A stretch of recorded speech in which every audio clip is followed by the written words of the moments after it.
So I tried recording a video, didn't like it, so I'm gonna record again. If I lean back in this chair, I'm really far away.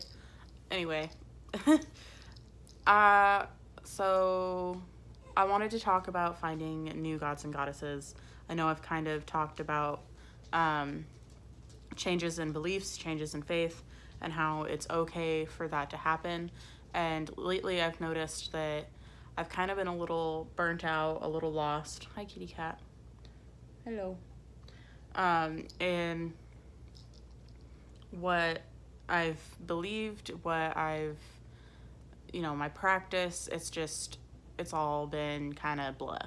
I haven't really been feeling anything. Everything just kind of doesn't feel right anymore. And at one point your eye goobers are disgusting. Thank you for letting me get them without throwing a fit. So anyway, changes in beliefs and in faith, I've always believed that is okay. And I did have kind of an experience where sorry if the camera moves a little bit, my puppy's walking around and he does not like the tripod. Anyway, I started to realize that, I believed in the universe as kind of a mother figure, and that she doesn't really have a gender specific. I just call her mother or a she because that's what works for me. And just kind of she encompasses everything, and that's where we all come from, the spark that created life and the universe. And it's a complicated sort of deal, but another goddess that came to me recently came to me through dreams and through tarot. And the dreams, that is my elbow. I've got a kitten.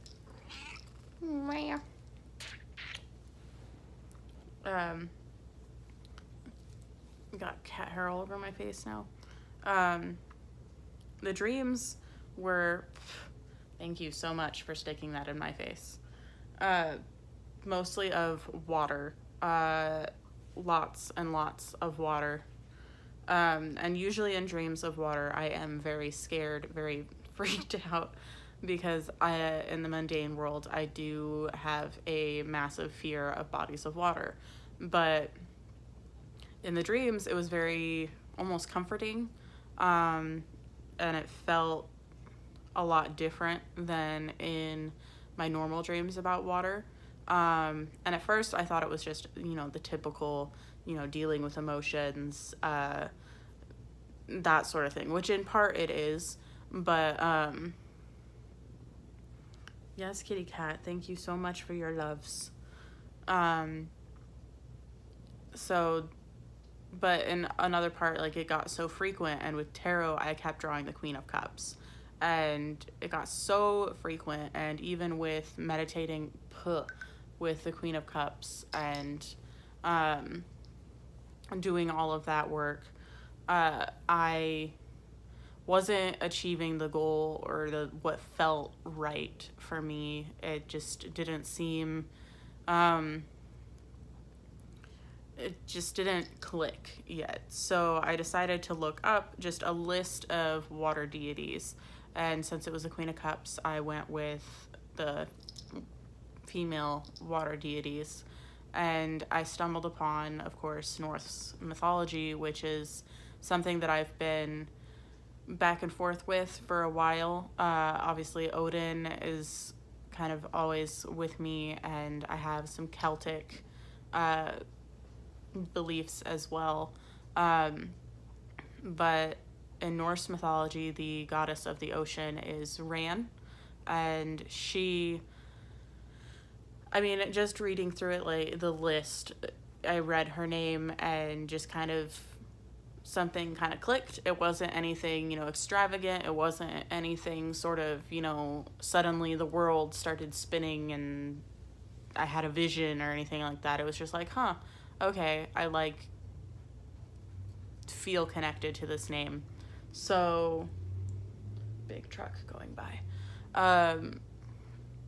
I decided to read up on her. So she is the more chaotic sort of side of the ocean.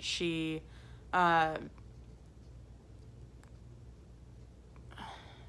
her husband Aegir is the more calmer aspect, in a sense, of the ocean. So it's kind of like the polar sort of both sides of the ocean, and I connect more to her. And she has 9 daughters, which are the waves. She sort of both helped. Sorry, I just got a text message. She sort of both helped and didn't help Loki in a couple different ways. And she's known for taking her net and drowning sailors in bringing them down to her hull. There's a couple interpretations of her myths that I do not like and that I have not found in the actual myths that so far that correspond with her people's beliefs in her. And I honestly, because of my history, I don't necessarily ignore those aspects of her, but I refuse to believe that that is something that even comes from the myths, from what I've read and what I've experienced so far. It just doesn't resonate with me. And that is something, you know, that's kind of complicated. It's like, I know that a lot of people's experiences with her have led to those beliefs, but I don't feel that they mine have, you know? And I'm not going to say what it is because it is a triggering subject, and honestly, I don't like to talk about it, and I don't think that it needs to be talked about. I just realized that I broke a nail. Oh well. Yeah, I keep my nails fairly long, and sometimes they break, but that's okay.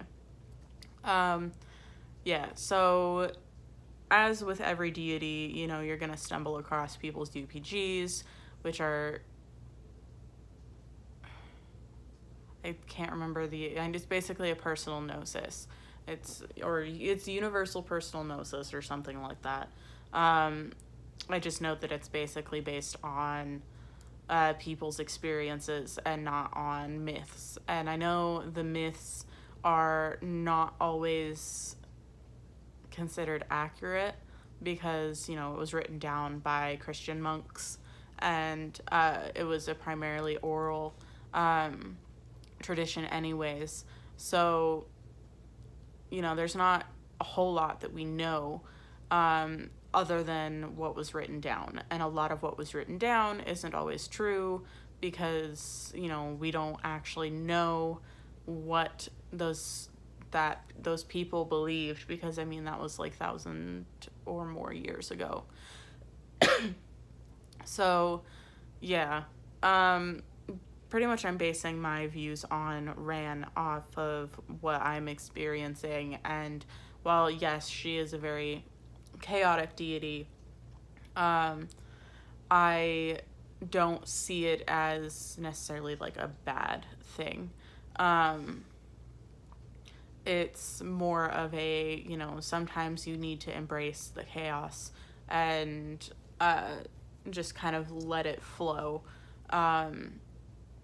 And there's a lot of wisdom, like for example, in the Queen of Cups, that, you know, I'm trying to not necessarily gain completely, but to kind of work with, because I do have, you know, a lot of mental disorders that do play on my emotions, and they do kind of ebb and flow like the tides of the ocean.